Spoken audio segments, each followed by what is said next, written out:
Queridos hermanos y hermanas, nuevamente con ustedes, y hoy vamos a hablar de un tema muy interesante, para lo cual hemos titulado El Evangelio y la Divina Voluntad, y cuyo subtítulo es Las prostitutas os precederán en el reino de los cielos, primera parte. Para el desarrollo de este tema vamos a tomar primeramente en cuenta lo que nos dice el Evangelio de San Mateo, capítulo 21, versículos 28 a 32. Y en esta Biblia de San Jerónimo dice: ¿Qué les parece? Un hombre tenía 2 hijos. Fue al mayor y le dijo: Hijo, ve hoy y trabaja en mi viña. El hijo le respondió diciendo: No quiero. Pero después se arrepintió y fue. Fue al otro y le dijo lo mismo. Este respondió y dijo: Voy, Señor, pero no fue. ¿Cuál de estos 2 hizo la voluntad del Padre? Ellos dijeron: el primero. Jesús les dijo: En verdad les digo, que los publicanos y las rameras irán antes que ustedes al reino de Dios. Palabra de Dios, gloria a ti, Señor Jesús. Ahora vamos a tomar en cuenta lo que le dice Jesús a María Valtorta en el Evangelio, como me ha sido revelado, y lo tomamos del volumen 6. Volumen 6, páginas 292 y 293. Bien, Jesús habla.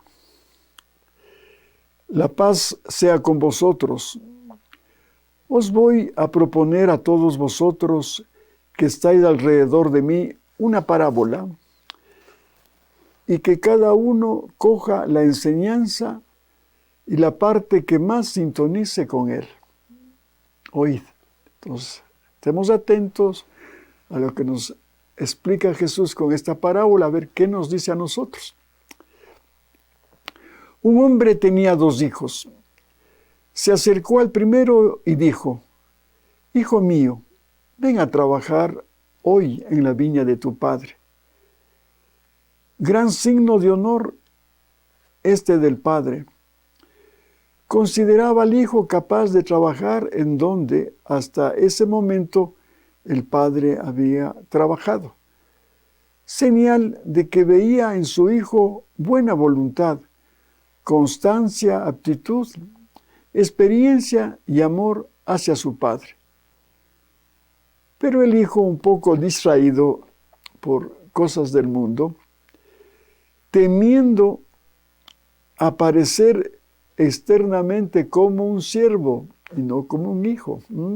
Miren, Satanás usa estos espejismos para alejar del bien, temiendo burlas y quizás incluso represalias de enemigos de su padre, que contra éste no se atrevían a levantar la mano, pero que tendrían menos consideraciones con su hijo.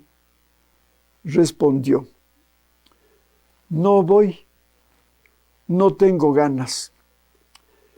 El padre fue entonces al otro hijo y le dijo lo mismo que había dicho al primero. Y el segundo hijo respondió enseguida: Sí, padre, voy inmediatamente. ¿Pero qué sucedió?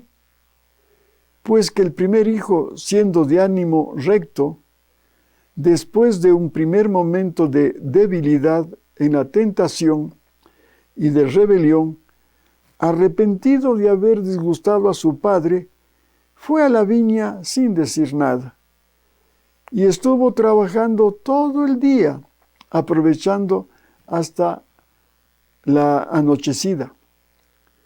Luego volvió satisfecho a su casa, con la paz en el corazón por el deber cumplido. El segundo, por el contrario, mentiroso y débil, Salió de casa, sí, pero luego se entretuvo a vagabundear por el pueblo, haciendo inútiles visitas a amigos influyentes de los cuales esperaba obtener alguna ventaja. Y decía en su corazón: mi padre es viejo y no sale de casa. Le diré que le he obedecido y se lo creerá.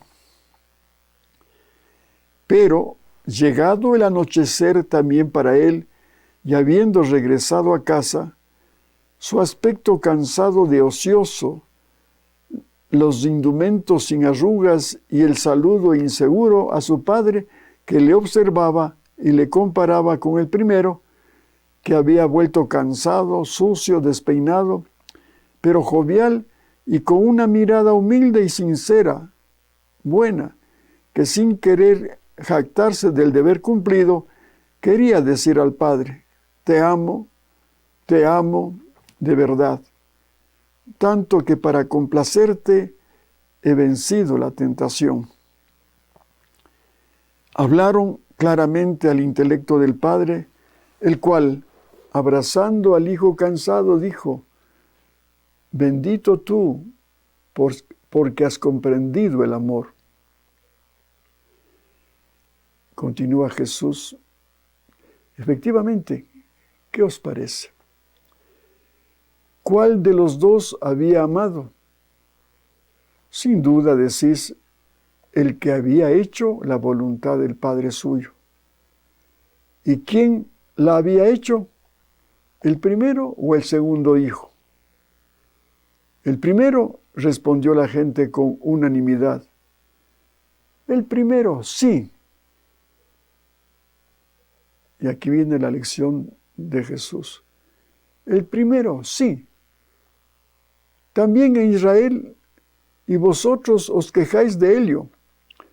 No son los que dicen Señor, Señor, dándose golpes de pecho, sin tener en su corazón el verdadero arrepentimiento de sus pecados. Tanto es así que cada vez se hacen más duros de corazón. No son los que ostentan devotos ritos para que los llamen santos y luego privadamente se comportan sin caridad ni justicia.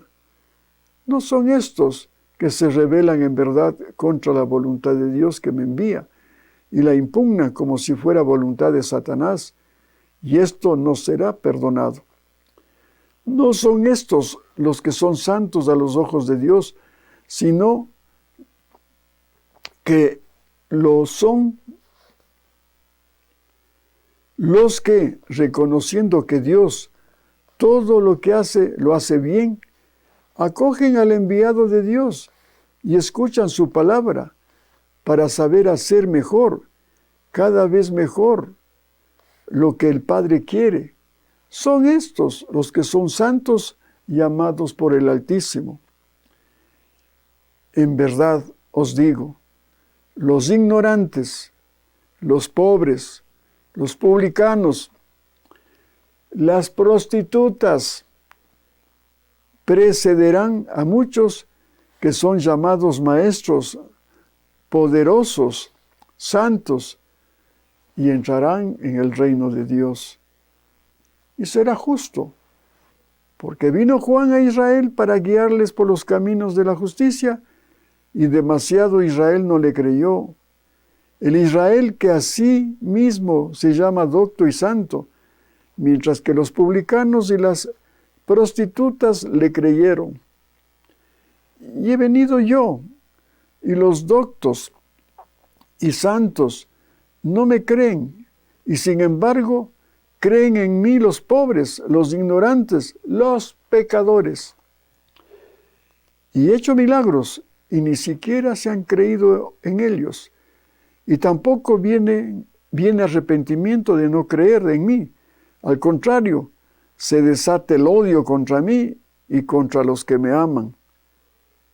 Pues bien, digo, benditos los que saben creer en mí y hacer esta voluntad del Señor, en que hay salud eterna. Repito, pues bien, digo, bendito los que saben creer en mí y hacer esta voluntad del Señor, en que hay salud eterna. Aumentad vuestra fe y sed constantes. Poseeréis el cielo porque habréis sabido amar la verdad. Podéis marcharos. Dios está siempre con vosotros. Qué maravilla de lectura, hermanos, para sacar muchas enseñanzas.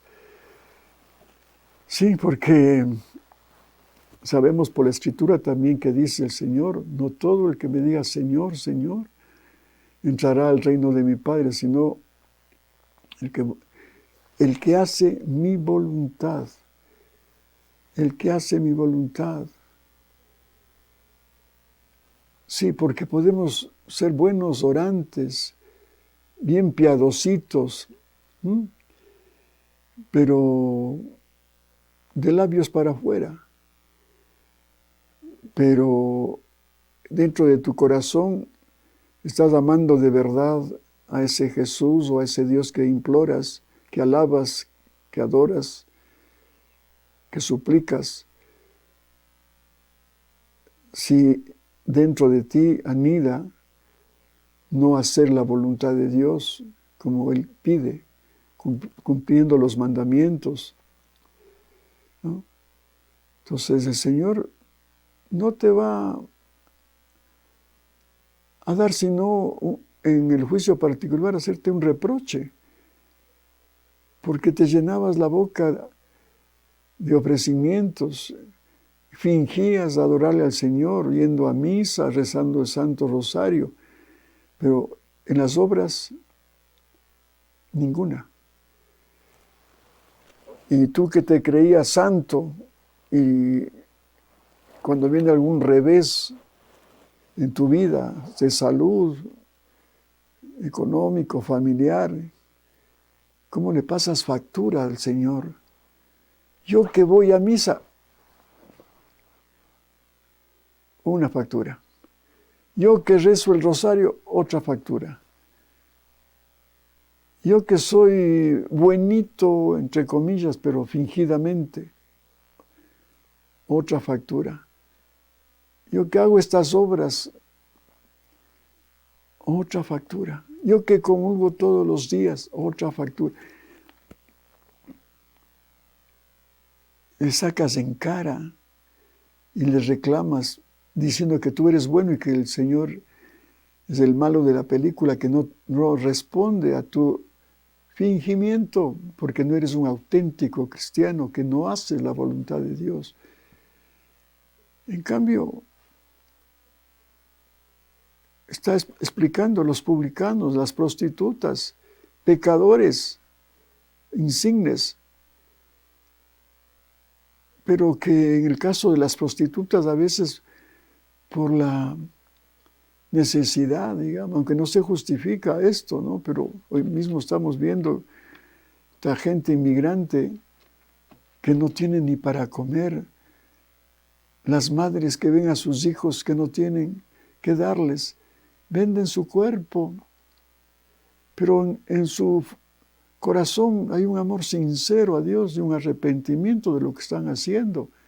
Esas seguramente van a ser justificadas, porque lo hicieron por amor, por caridad a sus hijos, algo que no es correcto, pero como digo, por la necesidad apremiante y viendo cómo ayudar a sus hijos de una miseria. Entonces, aquí también como nos narra, ¿no? Del primer hijo, que era bueno con su papá, por eso le confía una tarea. Y al comienzo él dice que sí, pero como explica aquí mismo, pero el diablo a veces, en muchas ocasiones, te tienta, ¿no? ¿Cómo vas a estar de empleado de tu papá? Van a creerte que eres un jornalero o un siervo. Tú hazte respetar porque eres el hijo no el criado ni el jornalero. Entonces no va. Si es cierto, no. Pero después reflexiona, ya ha pasado esta circunstancia, y va Y bueno, pues ahí le ayuda a su papá en su tarea. Ya no como jornalero, sino como hijo que está compartiendo el trabajo de su padre. En mi caso tengo 3 hijos y cada uno tiene su misión. Y qué bello ver que mis hijos lo hacen por puro amor al Señor primero y por ayudarle a su padre también en esta tarea de evangelización a través de la librería espiritual. Entonces yo soy muy agradecido con ellos, porque por ejemplo en esta pandemia mismo no cobran sueldo aquellos hijos que sí tienen un respaldo económico en su esposo, en el caso de mi hija, María Alexandra. Ella no tiene sino el respaldo de su marido ahora, que le han reducido el sueldo inclusive. Pero ahí está, y como nos ve en situaciones muy estrechas económicas, pues me dijo una vez: papito, no estarás preocupándote del sueldo que me dabas. Era un sueldo pequeño, no es que ganen grandezas, ¿no? Porque todos compartimos el trabajo, pero no con provecho material, sino una satisfacción espiritual para servirle al Señor. Entonces así me dijo: no te preocupes, papi, yo con Ricardo, que tiene su trabajo, su empleo, y al mismo que le han reducido a la mitad su sueldo, pero ahí nos estamos defendiendo. Pero tranquilo, papi, este ahorrito de mi sueldo te servirá para que pagues a los otros empleados.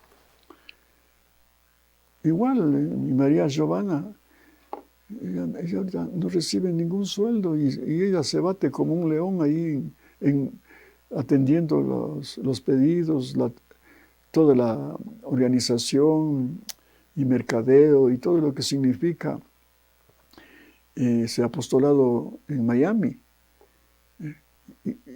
Aunque tiene sus obligaciones con su hijo, pero ahí está haciendo la voluntad de Dios, lo hace por amor a Dios, no por un interés económico y decir: mi papi no me paga y ahora, ¿no?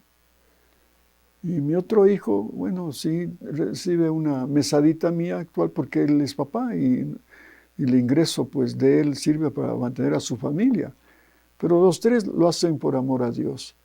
No son jornaleros, ¿no? Comparten el mismo ideal de su papi. Entonces, por eso me agrada y por eso perdonen que les dé este testimonio de primera mano, pero así es. Y en el caso que seguía narrando del segundo hijo, que dijo: sí, papi, yo te voy a ayudar en el trabajo. Pues él se entretuvo en otras cosas, pura boca, pura promesa. Estuvo de vagabundo ahí entreteniéndose en cosas inútiles, en vez de ayudarle a su papá, pasando el tiempo como pasan muchos hijos, que no consideran a su padre, que le puede invitar a trabajar en su empresa o en su taller, como hacía el niño Jesús con San José, hoy que estamos cerca de la fiesta de San José. No es un delito trabajar con su padre para su padre, para llevar un pan más al hogar. Y no fue, aunque prometió. ¿Cuántas veces hacemos promesas y no las llegamos a cumplir? Solamente nos llenamos la boca de promesas, de falsas promesas. No, por eso, el que hace la voluntad, no el que dice que va a hacer la voluntad de Dios, entrará al reino de los cielos, no. El que hace efectivamente la voluntad de Dios es un obrar, no un decir.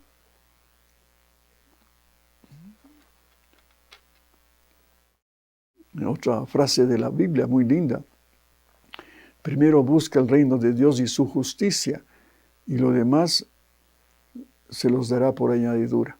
Entonces, qué bueno si vos puedes ayudar a tu padre, a tus padres, buscando la gloria de Dios y su justicia, pues te va a ayudar en todas las necesidades temporales que tengas. Entonces, por eso al final, pues él alaba el papá a su primer hijo, que al comienzo dijo que no, pero después fue. Y estuvo ahí trabajando de sol a sol. Llegó cansado, pero alegre por el deber cumplido. Y el Padre se gozó. Y eso va a pasar con nosotros también, ya cuando dejemos este mundo, a ver qué llevamos. Como dice el Apocalipsis, ¿no? Que cuando ya muramos en gracia de Dios y nos vamos al cielo, no seguirán las obras. Dice el libro del Apocalipsis, no seguirán las obras. Las obras, lo que has hecho, eso te van a seguir en el más allá. Sí. Entonces, qué bueno que hayamos tomado estas lecturas para que nosotros también meditemos. Si el Padre Dios nos invita a trabajar con Él, pues hagámoslo. Hagámoslo. Porque eso va a ser un privilegio, trabajar para las cosas de Dios. Ahí estamos trabajando con nuestro Padre Dios. Y qué mejor si vivimos la divina voluntad. Ya fundidos con Jesús, diremos, el Padre que vive en mí hace las obras. Y yo diría, el Jesús que vive en mí hace las obras, pero yo con Él. No es que le voy a dejar solamente a Él que haga sus obras. Sería un merecido que todo lo dejo a Él. No, tengo que yo también corresponder con mi fiat en cada acto. Ese es nuestro trabajo, esa es nuestra tarea. Con todo lo que tengamos que hacer, hagámosles con Jesús, unidos a Jesús, fundidos con Jesús. Ese es el trabajo. Y es un trabajo duro, como el del primer hijo, que se fatigó, que hizo un esfuerzo, porque vivir la divina voluntad es duro, hermanos. Hay que hacer un esfuerzo y renunciar a la voluntad propia para vivir la divina voluntad. Si no, vayan experimentando ya en sus hogares. A veces eras el mandón de la casa, el privilegiado en todo. Pero, por ejemplo, en esta pandemia, donde has tenido que dejar tantas ventajas y privilegios que tenías como papá, ahora en la casa tienes que hacer las cosas también domésticas, humildes. Lavar los baños, barrer, ayudar en la cocina, lavar los platos. Y eso te cuesta porque no eres acostumbrado, pero si estás viviendo la vida con Jesús, tienes que renunciar a tus comodidades, a tus privilegios, inclusive ya en las relaciones personales. Qué importante es esto, porque a veces en los hogares con esta pandemia misma hay una confrontación, qué sé yo, la rutina, el aburrimiento. En tu casa puedes estar todo el tiempo con tu marido jubilado también, por ejemplo, o un marido que se quedó sin trabajo. Entonces, qué duro acoplarse con la esposa, por ejemplo. La esposa que ha estado años dirigiendo el hogar, y tú quedas en la casa casi de intruso, y como quieres ayudarle, pero a veces cuando no hay esa capacidad de dejarse ayudar por la esposa, pues ahí vienen los problemas. Claro, porque yo les cuento una anécdota que me pasó a mí con una señora del grupo de la Divina Voluntad de los lunes. Dejó de ir un tiempo. Y, oh sorpresa, cuando yo estaba caminando por un parque, le encuentro a esta señora ahí sentada en una banca bien triste. Y le digo, querida hermana, ¿qué pasó con usted que ya no va a nuestro grupito? Dice, sí, es que estoy pasando problemas con mi marido. ¿Qué pasó con su marido? Disculpe la pregunta, pero quiero saber, para orar por su problema. Dice, nada, pues que mi marido era profesor de física. aquí en el Colegio Mejía. Y se jubiló. Y bueno, pues ya vino a la casa a permanecer ya todo el tiempo, porque antes se iba a sus clases y yo estaba libre y hacía mis cosas. Pero viene mi marido y quiere ayudarme en la cocina. Y una vez estaba cocinando un plato, una sopa ahí, estábamos viendo la sopa, el caldo ese estaba ahí. Y viene, hijita, ¿te puedo ayudar? Bueno, ¿cómo me vas a ayudar? Pues, verás, dice, según la ley de física, había puesto una ley ahí, que mejor vas a tener el resultado de esta sopa si lo mueves en este sentido, no como estás haciéndolo. Así físicamente va a consolidarse los elementos de la sopa y verás, va a salir una sopa rica. Imagínese, ingeniero, me dice, mete sus conocimientos de física en todo lo que me quiere ayudar. Entonces yo no lo soporto, porque yo hacía como a mí me agrada y no como él viene con sus leyes. Le digo, señora, me reí, pero ¿qué de malo es dejarse ayudar aunque sea con sus leyes físicas? Déjele que mueva la olla en cualquier dirección o que barra de alguna forma con la física por delante. Pero está tratando de emplear su tiempo y de ayudarle. Déjese ayudar. Por más que muchos años usted ha sido la ama de casa que todo lo disponía. Es un ejemplo medio burdo, pero para que vean que esa incompatibilidad de caracteres se da también por la falta de humildad, de comprensión, de amor inclusive. Entonces aquí, qué bien este ejemplo, ¿no? Y también es una lección para los fariseos, los israelitas que no creyeron en Jesús. A ellos les mandó primero, a ellos el primer hijo que tuvieron, el pueblo elegido, para que vayan a su viña, o sea, le acepten a Jesús y su reino. Y no, ellos con tal de cumplir sus fórmulas de la ley, le despreciaron a Jesús. Por eso hasta lo crucificaron, porque no le creían, no creían en su palabra, no creían que era el verdadero enviado de Dios, era el Mesías. En cambio, estas prostitutas, estos publicanos, estos gentiles, que no fueron los privilegiados, fueron los segundos, en este caso el segundo hijo. Pero aunque no vivían una vida religiosa, no conocían de las leyes inclusive, pero tenían un sincero corazón. Por eso es que el Señor, cómo se valió de sus apóstoles para predicar a los gentiles, una vez que el pueblo israelita lo había rechazado, y tuvo más acogida. Pero ahora estamos ya en este siglo, en estos tiempos, pues también debe estar sufriendo Jesús porque no hacemos la voluntad de Dios. Por más que digamos que somos católicos, por más que le digamos que sí, Señor, te vamos a obedecer lo que tú has dispuesto, tus leyes, tus mandamientos, pero en la práctica no lo hacemos. Entonces estamos como los fariseos, hipócritas, fingiendo una religiosidad, pero en el fondo no hacemos la voluntad de Dios.